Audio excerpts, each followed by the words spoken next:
भगवान कृष्ण का जन्म। गीता में भगवान कहते हैं कि उनका प्राकट्य, जन्म तथा कार्यकलाप सभी दिव्य है और जो उन्हें ठीक से समझ लेता है वह तुरंत ही वैकुंठ जाने का भागी बन जाता है। भगवान का प्राकट्य या जन्म किसी सामान्य पुरुष का सा नहीं होता जिसे विगत कर्मों के आधार पर भौतिक शरीर धारण करने के लिए बाध्य होना पड़ता है। भगवान के प्राकट्य की व्याख्या द्वितीय अध्याय में की गई है कि वे स्वेच्छा से प्रकट होते हैं। जब भगवान के अवतार लेने का समय निकट आ गया तो नक्षत्रगण अत्यंत शुभ हो गए। रोहिणी नक्षत्र भी, जो फलित ज्योतिष के अनुसार शुभ माना जाता है, प्रबल था। रोहिणी ब्रह्मा के प्रत्यक्ष संचालन के अंतर्गत माना जाता है। ज्योतिष के अनुसार नक्षत्रों की उपयुक्त स्थिति के अतिरिक्त विभिन्न ग्रहों की भिन्न भिन्न स्थितियों के कारण शुभ तथा अशुभ क्षण उपस्थित होते रहते हैं। कृष्ण के जन्म के समय सारे ग्रह स्वयं इस तरह स्थित हो गए कि सब कुछ शुभ बन गया। उस समय पूर्व, पश्चिम, दक्षिण, उत्तर सभी दिशाओं में शांति और संपन्नता का वातावरण था। आकाश में शुभ नक्षत्र दिख रहे थे और पृथ्वी पर सभी नगरों तथा ग्रामों या गोचरों में तथा जन जन के मन में सौभाग्य के लक्षण दृष्टिगोचर हो रहे थे। नदियां जल से पूर्ण होकर प्रवाहित हो रही थी और सरोवरों में सुंदर कमल खिले हुए थे। जंगल सुंदर पक्षियों एवं मोरों से पूर्ण थे। जंगल के सारे पक्षी मधुर वाणी में गाने लगे और मयूर मयूरियों के साथ नाचने लगे। वायु अपने साथ विविध पुष्पों को सुगंध लेकर मंद मंद बहने लगी, जिसका सुखद स्पर्श मन को मोहने लगा था। जो ब्राह्मण अग्नि में यज्ञ करने के अभ्यस्त थे, उन्हें आहुति के लिए अपने अपने घर अत्यंत सुहावने लगने लगे। आसुरी राजाओं के उत्पातों के कारण ब्राह्मणों के घरों में हवनादि यज्ञ लगभग बंद हो चुके थे, किंतु अब उन्हें शांतिपूर्वक यज्ञादि करने के अवसर प्राप्त हो रहे थे।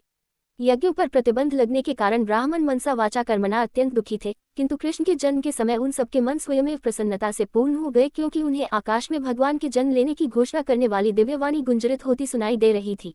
गंधर्व और किन्नरलोक के वासी गाने लगे तथा सिद्ध और चारणलोक के वासी भगवान की सेवा में प्रार्थनाएं करने लगे। स्वर्गलोक में देवता अपनी अपनी पत्नियों तथा विद्याधर अपनी अपनी पत्नियों के साथ नाचने लगे। ऋषि, मुनि तथा देवता प्रसन्न होकर फूल बरसाने लगे। समुद्र तट पर हल्की हल्की तरंगों की ध्वनि सुनाई दे रही थी और समुद्र के ऊपर आकाश में बादल थे जो मोहक गर्जना करने लगे थे। जब ऐसा संयोग उपस्थित हो गया तो घट घटवासी भगवान विष्णु अंधेरी रात में भगवान के रूप में देवकी के समक्ष प्रकट हुए, जो एक देवी जैसी लगती थी। उस समय भगवान विष्णु की प्राकट्य की तुलना रात्रि के समय पूर्व दिशा में उदित होने वाले पूर्ण चंद्रमा से की जा सकती थी। यहाँ यह आपत्ति उठाई जा सकती है कि चूंकि भगवान कृष्ण अष्टमी के दिन उत्पन्न हुए, अतः उस दिन पूर्ण चंद्रमा उदय हो ही नहीं सकता। इसके उत्तर में ये कहा जा सकता है कि भगवान कृष्ण उस वंश में उत्पन्न हुए जो चंद्रमा की वंश परंपरा में था। अतः यद्यपि उस रात्रि को चंद्रमा अधूरा था, किंतु चंद्रमा के वंश में ही भगवान के जन्म लेने के कारण चंद्रमा अत्यधिक प्रसन्न था। अतः भगवान कृष्ण की कृपा से वह पूर्ण चंद्र के रूप में उदय हुआ। खमानिक्य नामक ज्योतिष ग्रंथ में भगवान कृष्ण के जन्म के समय नक्षत्रों का अत्यंत सुंदर वर्णन मिलता है। उससे पुष्टि होती है कि उस शुभ क्षण में उत्पन्न ये शिशु परम ब्रह्म या परम सत्य था। वसुदेव ने उस आश्चर्यजनक बालक को देखा जिसके 4 हाथ थे, जिनमें वह शंख, चक्र, गदा तथा कमल पुष्प धारण किए था, जो श्रीवत्स चिन्ह से सुशोभित था, जो कौस्तुभ मणि की माला पहने था, पीताम्बर धारण किए चमकीले श्याम बादल की तरह लग रहा था, जिसका मुकुट वैदूर्य मणि से अलंकृत था, जो पूरे शरीर में अमूल्य बिजावट, कुंडल तथा अन्य आभूषण धारण किए था और जिसका सिर केशराशि से अलंकृत था। बालक के अद्वितीय रूप के कारण वसुदेव आश्चर्यचकित हो गए। नवजात शिशु इस तरह कैसे आभूषित हो सकता है? अतः वे समझ गए कि अब भगवान कृष्ण प्रकट हो गए हैं और इस अवसर पर वे अभिभूत हो गए। वसुदेव ने विनीत भाव से आश्चर्य प्रकट किया कि यद्यपि वे भौतिक प्रकृति द्वारा बद्ध सामान्य जीव हैं और ऊपर से कंस द्वारा बंदी हैं, तो भी सर्वव्यापी भगवान विष्णु या कृष्ण अपने मूल रूप में उनके घर शिशु रूप में प्रकट हुए हैं। कोई भी संसारी बालक आभूषणों एवं सुंदर वस्त्रों से सजकर 4 भुजाओं सहित और भगवान की समस्त चिन्हों से युक्त उत्पन्न नहीं होता। वसुदेव बारंबार उस बालक को निहार रहे थे और विचार कर रहे थे कि इस शुभ वेला को किस तरह मनाएं। वे सोचने लगे, सामान्यतया जब पुत्र उत्पन्न होता है तो लोग उस अवसर पर खुशियां मनाते हैं और एक मैं हूं कि मेरे बंदी होते हुए भगवान ने मेरे घर जन्म लिया है। मुझे तो इस शुभ उत्सव को बारंबार मनाने के लिए तैयार रहना चाहिए। जब वसुदेव ने, जिनका दूसरा नाम आनकदुंदुभि है, अपने नवजात शिशु को देखा तो वे इतने प्रसन्न हुए कि उनमें ब्राह्मणों को कई हजार गौएं दान देने की इच्छा प्रकट हुई। वैदिक प्रणाली के अनुसार जब भी क्षत्रिय राजमहल में कोई शुभ उत्सव मनाया जाता है तो राजा प्रसन्नता के कारण अनेक वस्तुएं दान में देता है। ब्राह्मणों तथा ऋषियों को स्वर्णाभूषणों से मंडित गौएं दी जाती हैं। वसुदेव कृष्ण के आविर्भाव के उपलक्ष्य में एक दानोत्सव मनाना चाह रहे थे, किंतु कंस के बंदीगृह में बंद होने के कारण ऐसा करना दुष्कर था। अतः उन्होंने मन ही मन ब्राह्मणों को हजारों गौएं दान की। जब वसुदेव को विश्वास हो गया कि नवजात शिशु साक्षात श्री भगवान है, तो वे दोनों हाथ जोड़कर उसकी स्तुति करने लगे। उस समय वसुदेव दिव्य स्थिति में थे, जिससे कंस से उत्पन्न उनका सारा भय जाता रहा। जिस कमरे में नवजात शिशु उत्पन्न हुआ था वह उसकी तेज से देदीप्यमान था। तब वसुदेव ने प्रार्थना करनी प्रारंभ की, हे भगवान, मैं जानता हूँ कि आप कौन हैं। आप समस्त जीवों के परमात्मा तथा परम सत्य श्री भगवान हैं। आप अपने ही शाश्वत रूप में प्रकट हुए हैं जिसका हम प्रत्यक्ष अवलोकन कर रहे हैं। मैं जानता हूँ कि आप मुझे कंस के भय से मुक्त करने के लिए प्रकट हुए हैं। आप इस भौतिक जगत से संबद्ध नहीं हैं। आप वही पुरुष हैं जिनकी भौतिक प्रकृति पर चितवन मात्र से ये दृश्य जगत उत्पन्न होता है। कोई ये तर्क कर सकता है कि अपनी चितवन मात्र से समस्त दृश्य जगत की उत्पत्ति करने वाला भगवान वसुदेव की पत्नी देवकी के गर्भ में नहीं आ सकता है। इस तर्क का उच्छेद करने के लिए वसुदेव ने कहा, हे प्रभु, इसमें आश्चर्य नहीं कि आप देवकी के गर्भ में प्रकट हुए हैं, क्योंकि सृष्टि की रचना भी इसी प्रकार हुई थी। आप महाविष्णु के रूप में कारणार्णव में शयन कर रहे थे और आपकी श्वास प्रक्रिया से अनेक ब्रह्मांडों की उत्पत्ति हो गई थी। तब आप प्रत्येक ब्रह्मांड में गर्भोत्क्षाय विष्णु के रूप में प्रविष्ट हुए। फिर आपने क्षीरोत्कर्षाय विष्णु के रूप में अपना विस्तार किया और आप हर प्राणी के हृदय में अणु के भीतर भी आप प्रविष्ट हो गए। अतः देवकी के गर्भ में आपका प्रवेश करना उसी प्रकार से समझा जा सकता है। आप प्रविष्ट हुए प्रतीत होते हैं, किंतु उसी के साथ साथ आप सर्वव्यापक हैं। हम भौतिक उदाहरणों के माध्यम से आपके प्रवेश तथा अप्रवेश को समझ सकते हैं। 16 तत्वों में विभाजित होने पर भी संपूर्ण भौतिक शक्ति कायम रहती है। ये भौतिक शरीर 5 स्थूल तत्वों पृथ्वी, जल, अग्नि, वायु तथा आकाश का संयोग मात्र है। जब भी कोई भौतिक शरीर बनता है तो ऐसा लगता है कि ये तत्व पुनः सृजित हो रहे हैं, किंतु वास्तविकता तो यह है कि सारे तत्व शरीर के बाहर हमेशा विद्यमान रहते हैं।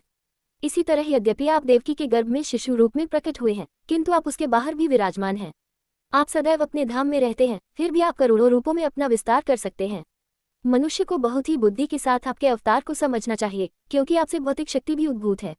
आप भौतिक शक्ति के उसी प्रकार मूल स्रोत हैं जिस तरह प्रकाश का स्रोत सूर्य है। सूर्य प्रकाश सूर्यमंडल को आच्छादित नहीं कर सकता, न आपसे उद्भूत होने के कारण भौतिक शक्ति आपको आच्छादित कर सकती है। आप भौतिक प्रकृति के तीनों गुणों में रहते प्रतीत होते हैं, किंतु वास्तव में ये तीनों गुण आपको आच्छादित नहीं कर सकते। इसे बड़े बड़े बुद्धिमान दार्शनिक जानते हैं। दूसरे शब्दों में, यद्यपि आप भौतिक शक्ति के भीतर प्रतीत होते हैं, किंतु आप उससे कभी आच्छादित नहीं होते। वेदों का कथन है कि परब्रह्म अपना तेज प्रकट करता है, जिसके फलस्वरूप प्रत्येक वस्तु प्रकाशित होती है। ब्रह्म संहिता से पता चलता है कि ब्रह्मज्योति परमेश्वर के शरीर से उद्भूत होती है और इसी ब्रह्मज्योति से सारी सृष्टि उत्पन्न है। गीता में ये भी कहा गया है कि भगवान ही ब्रह्मज्योति के आधार स्वरूप हैं। अतः मूलतः यही प्रत्येक वस्तु के आदि कारण है, किंतु अल्पज्ञ सोचते हैं कि जब भगवान इस भौतिक जगत में आते हैं तो वे भौतिक गुणों को ग्रहण कर लेते हैं। ऐसे निष्कर्ष बहुत प्रौढ़ नहीं है और केवल अल्पज्ञ द्वारा ही सृजित हैं। श्री भगवान प्रत्यक्ष तथा अप्रत्यक्ष रूप में सर्वत्र विद्यमान हैं। वे इस सृष्टि के भीतर भी हैं और बाहर भी हैं। वे केवल इस सृष्टि में केवल गर्भोत्क्षाय विष्णु के रूप में नहीं रहते, वे प्रत्येक परमाणु के भीतर भी हैं। परमाणु का अस्तित्व उनकी उपस्थिति के कारण ही है, उनसे कुछ भी विलग नहीं किया जा सकता। वैदिक सिद्धांत के अनुसार हमें परमात्मा अर्थात प्रत्येक वस्तु के मूल कारण की खोज करनी चाहिए, क्योंकि परमात्मा से पृथक कुछ भी नहीं है। अतः भौतिक सृष्टि उनकी शक्ति का ही रूपांतर है। जड़ पदार्थ तथा जीवित शक्ति आत्मा भी उन्हीं से उद्भूत है।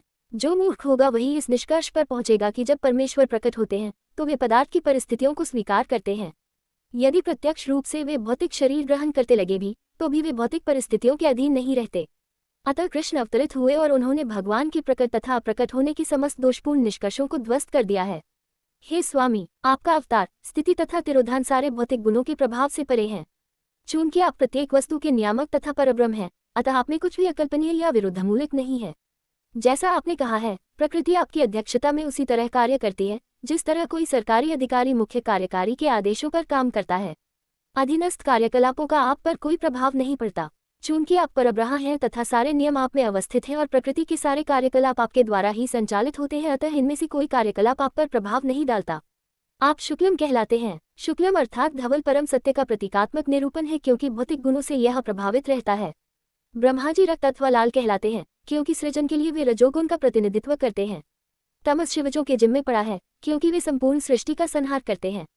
इस दृश्य जगत का सृजन, संहार तथा पालन आपकी शक्तियों द्वारा संपन्न होता है, तो भी आप इन गुणों से अप्रभावित रहते हैं। जैसा कि वेदों द्वारा पुष्ट किया गया है, हरिर ही निर्गुण साक्षात श्री भगवान सदैव ही समस्त भौतिक गुणों से मुक्त होते हैं। ये भी कहा जाता है कि परमेश्वर में रजो तथा तमो गुणों का अभाव रहता है। हे प्रभु, आप परम नियंता, भगवान तथा इस दृश्य जगत की व्यवस्था को बनाए रखने वाले हैं। आप परम नियंता होते हुए भी कृपा करके मेरे घर में अवतरित हुए हैं।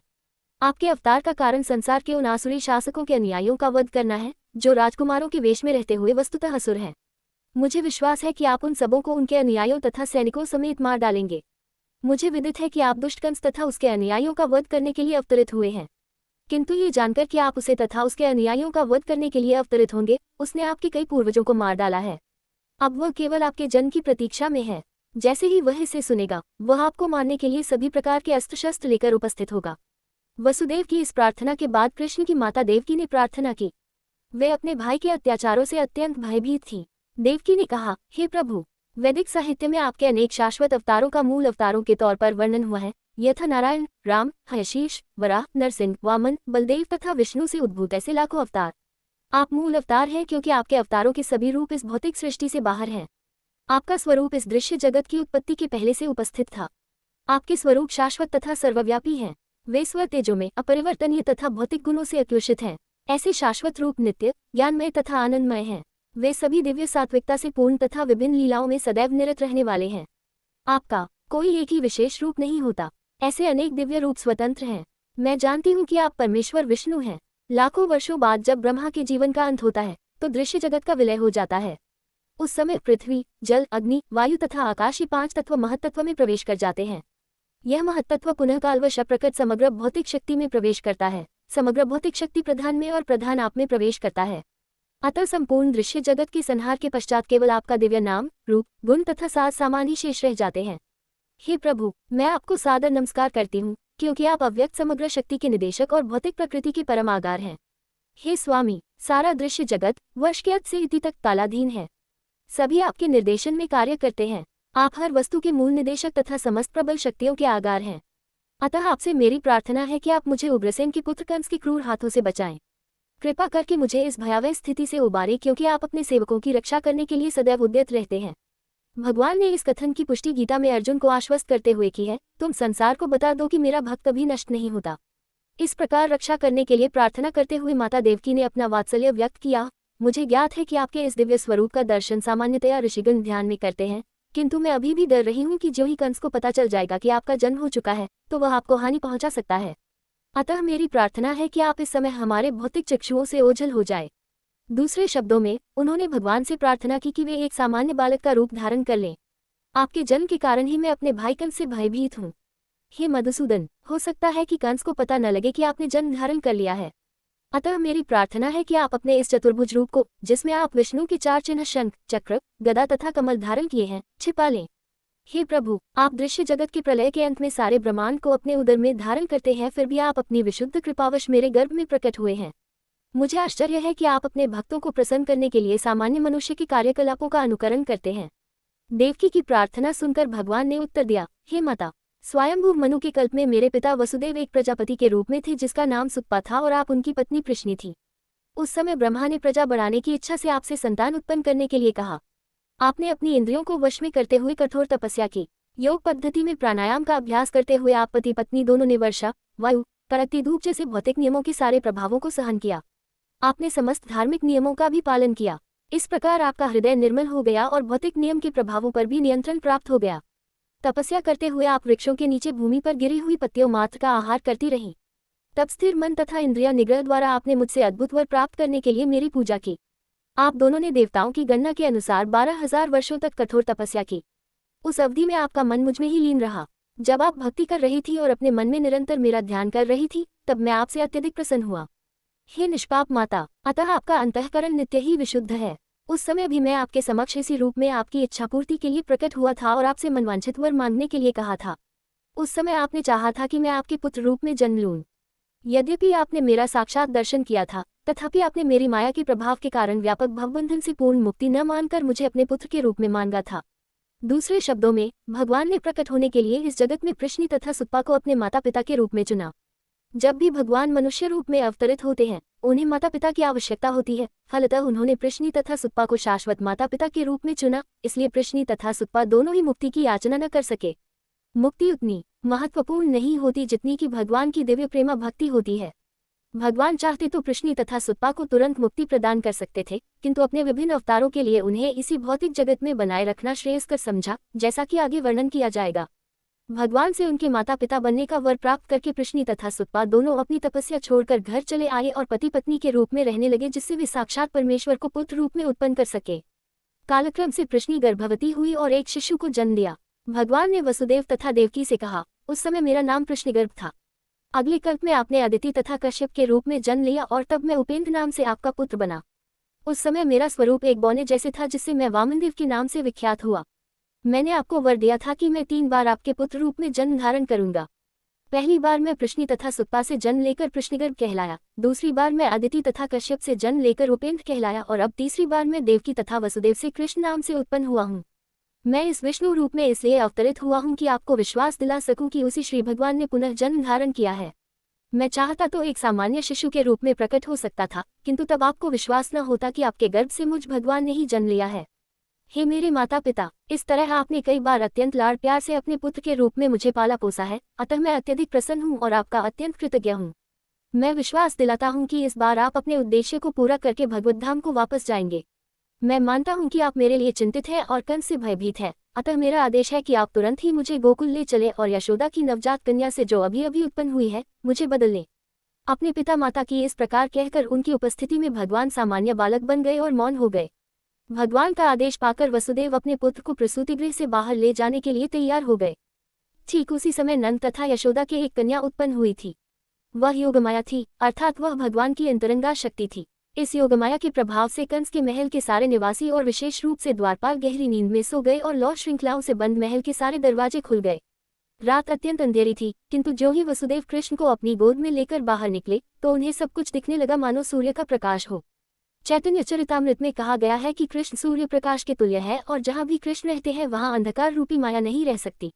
जब कृष्ण को वसुदेव ले जा रहे थे तब रात्रि का अंधकार दूर हो गया। कारागार के सारे द्वार स्वतः खुल गए, साथ ही आकाश में गंभीर गर्जना हुई और भीषण वृष्टि होने लगी। जब वसुदेव इस वर्षा में अपने पुत्र को ले जा रहे थे तो भगवान शेष ने नाग का रूप धारण करके वसुदेव के सिर के ऊपर अपने फन फैला दिए, जिससे वृष्टि से उन्हें बाधा न पहुंचे। वसुदेव यमुना के तट पर आए तो देखा कि यमुना के जल में गरजती लहरें उठ रही है और सारा पाट फेनिल हो उठा है। इतने पर भी यमुना ने वसुदेव को नदी को पार करने के लिए मार्ग दे दिया, ठीक उस प्रकार जिस प्रकार सेतुबंध के समय हिंद महासागर ने भगवान रामचंद्र को रास्ता दे दिया था। इस प्रकार वसुदेव ने यमुना पार की। उस पार वे नंद महाराज के गोकुल स्थित निवास स्थान में गए, जहां उन्होंने देखा कि सारे ग्वाले गहरी नींद में सोए हुए थे। इस अवसर का लाभ उठाकर वे यशोदा के घर में चुपके से घुस गए और बिना किसी कठिनाई के अपने पुत्र को रखकर बदले में यशोदा की नवजात पुत्री को उठा लाए। इस प्रकार चुपके से घर में घुसकर लड़के को लड़की से बदल लेने के बाद वे पुनः कंस के कारागार में लौट आए तथा पुत्री को देवकी की गोद में रख दिया। उन्होंने पुनः हथकड़ी बेड़ियां पहन ली, जिससे कंस को ये पता न चल पाए कि इतनी सारी घटनाएं घट चुकी हैं। माता यशोदा समझती थी कि उनके एक शिशु उत्पन्न हुआ है, किंतु प्रसव पीड़ा से थक जाने के कारण वे प्रगाढ़ निद्रा में थी। जब वे जागी तो उन्हें याद न रहा कि उनके पुत्र हुआ है या पुत्री। इस प्रकार लीला पुरुषोत्तम भगवान श्री कृष्ण के अंतर्गत भगवान कृष्ण का जन्म नामक तीसरे अध्याय का भक्तिवेदांत तात्पर्य पूर्ण हुआ।